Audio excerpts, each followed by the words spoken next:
विषयांच्या स्वाधीन ठेवले. गलका करून कुणालाही इतिहास संशोधक म्हणायचं आणि तो म्हणतोय ते खरं झालं हे बरोबर. आम्ही जे देशादेवा धर्माचं काम करतो, श्री शिवता हिंदुस्थान या संबंधाचा काही दिवसापूर्वी एकनाथ शिंदे साहेबांची सुद्धा भेट घेतलेली होती. आता फडणवीस साहेबांची भेट घेतली.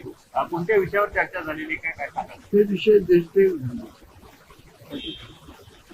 गुरुजी, व्यक्तिगत खाजगी का आहे. राज्यभरातले जे नेते आहेत, अनेक नेते जे आहेत ते आपल्या सुनांकडे हुंडा मागण्याचा प्रकार आता वाढलेला आहे. परवा दिवशीच पुण्यामध्ये एका नेत्याने हगवणे नावाच्या नेत्याच्या सुनेने आत्महत्या केलेली आहे.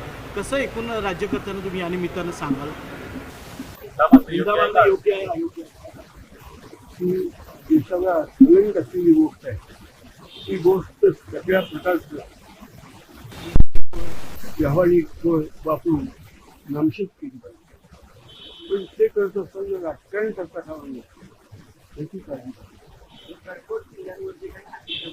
मे महिन्यापर्यंत काढण्याचे मोहीम सरकारनं ते बोललो होती. मात्र 31 मेच्या आत आपण काढून घ्यायचे असं शासनाचा निर्णय आहे.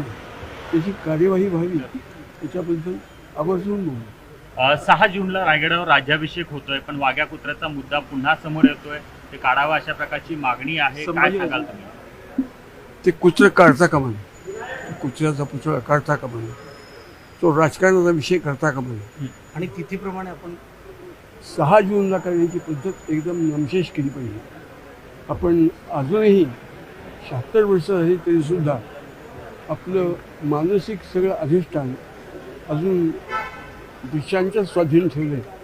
तिथीप्रमाणे महाराजांचा राज्याभिषेक झाला, तिथीप्रमाणेच त्याचा स्मरण दिन किंवा वाढदिवस व्हायला पाहिजे. 6 जून बंद केलं पाहिजे. गुरुजी, आपण सांगता की वाघ्या कुत्र्या काढू नये, पण दुसरीकडे कोणताही इतिहासात आधार नाहीये. संशोधक देखील म्हणतायत की तशा प्रकारची कोणती नोंद नाहीये. इतिहास संशोधक- आपला त्याच्यामध्ये हट्ट का की तो कुत्रा असला पाहिजे? गोष्ट अशी की तो कुत्रा नाहीच असं इतिहास संशोधक म्हणतात. ते इतिहास संशोधक काय उंचीचे काय कुवतीचे गलका करून कुणालाही इतिहास संशोधक म्हणायचं आणि तो म्हणतोय ते खरं झालं हे बरोबर. राज्यातले इतिहास संशोधक त्याच्यासाठी- अभ्यास न करता बोलतात गुरुजी, असं म्हणायचं आपल्याला? त्याच्यासाठी स्वतंत्र एखादं संशोधन मंडळ नेमून तो निर्णय करा. नाही, राज्यातले इतिहास संशोधक अभ्यास न करता बोलतायत. त्यांनी अभ्यास करा.